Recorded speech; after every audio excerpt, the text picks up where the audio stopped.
ডলারের প্রশ্ন। আমি বাংলাদেশের সমস্ত বুদ্ধিজীবীদেরকে প্রশ্ন করতে চাই, আপনারা এর উত্তর খুঁজে বের করেন, এর উত্তর খুঁজে বের করেন। এখন একজন কমেন্ট করছে যে আসলে আমাদের যে এখন যে বাংলাদেশের পরিস্থিতি, যে গত 16-17 বছর মানুষ কিছু কথা বলতে পারতো না, আর এখন মানুষ কথা বলে, কিছু হইলেই যমুনার সামনে যায়, সচিবালয়ের সামনে যায়। বলতেছে যে শেখ হাসিনা দমন নিপীড়ন করতো বিএনপি নেতাদের, জামাতদের, এইটাই উচিত ছিল। কারণ এই যে এখন জনভোগান্তি হচ্ছে, সবসময় আন্দোলনের মাধ্যমে রয়েছে। মানুষ বলতেছে যে এদেরকে দমন করার জন্য শেখ হাসিনাই যথেষ্ট ছিল, কারণ বেশি স্বাধীনতা বাঙালি পছন্দ করে না। এখন যে সুন্দরভাবে কথা বলতে পারতেছে, হাঁটতে পারতেছে, ফেসবুকে পোস্ট দিতে পারতেছে, আগে তো এসব পারতো না। এই যে এখন যা মানুষ করতেছে, আসলে এগুলো কিছু মানুষ মেনে নিচ্ছে, কিছু মানুষ আবার বিরক্তি ফিল করছে যে না, আসলে এগুলোর থেকে শেখ হাসিনাই ভালো ছিল।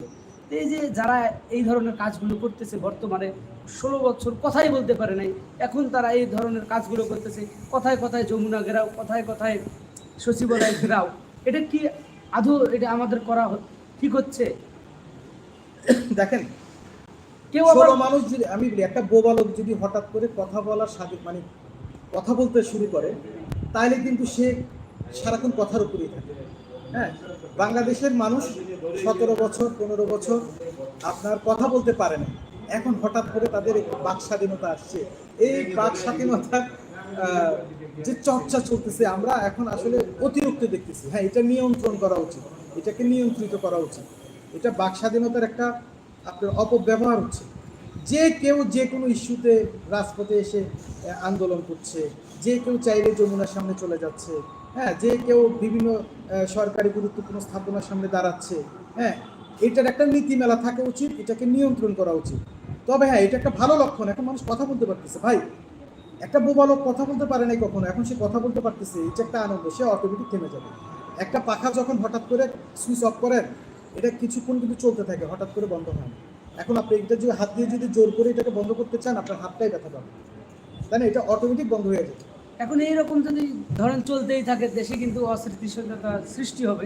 এবং অনেকে বলতেছে যে এইরকম যদি প্রত্যেকদিন সচিবালয় ঘেরাও করে, তাহলে তো সেনাবাহিনীর হাতে ক্ষমতা যাবে। হ্যাঁ, তখন কি হবে? এটা একটা ঠুনকো যুক্তি, এটা একটা ঠুনকো যুক্তি। কারা আন্দোলন করতেছে, কারা সংগ্রাম করতেছে?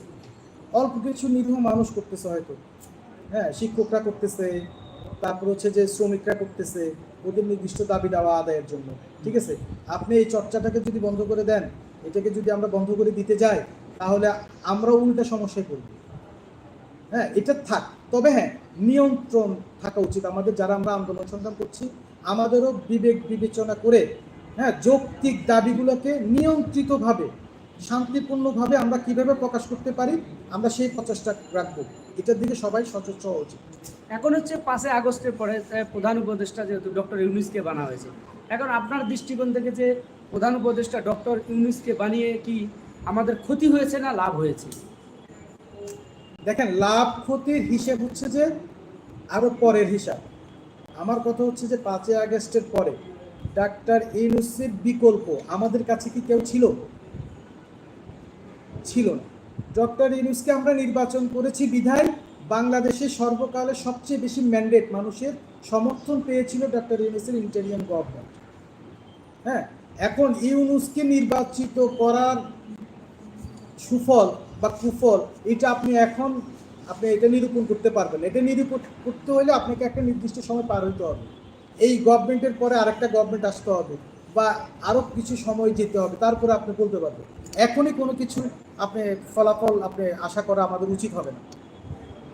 এখন বর্তমান রাজনীতি যা আমরা দেখতে পাচ্ছি, যে অনেকজনে এই ধরনের যে আন্দোলন, যে ইশরাক সাহেবের যে আন্দোলনটা চলছে, অনেকজনে বলতেছে যে ইশরাক সেখানে যাবে, গিয়ে হচ্ছে ক্ষমতায় বসে তার নির্বাচনের যে ঢাকা আসনের সব কিছু সে নিয়ন্ত্রণ করবে, এই কথাটাও বলতেছে। কিন্তু 70% মানুষ ফেসবুকে এটা নিয়ে সমালোচনা করছে যে অবৈধ নির্বাচনে কেন তাকে হতে হবে। সে কিন্তু অনেক ভালো মনের মানুষ, সবাই বলছে যে তার বাবা একজন মুক্তিযোদ্ধা ছিলেন এবং দলের জন্য অনেক কিছু করেছেন। কিন্তু মানুষের একটাই কথা, যে অবৈধ সরকারের অবৈধ নির্বাচনে বারবার কেন ইশরাক সাহেব আসতে যাচ্ছে? এই প্রশ্নের উত্তর আমি প্রথমে আপনাকে দিয়েছি। অবৈধ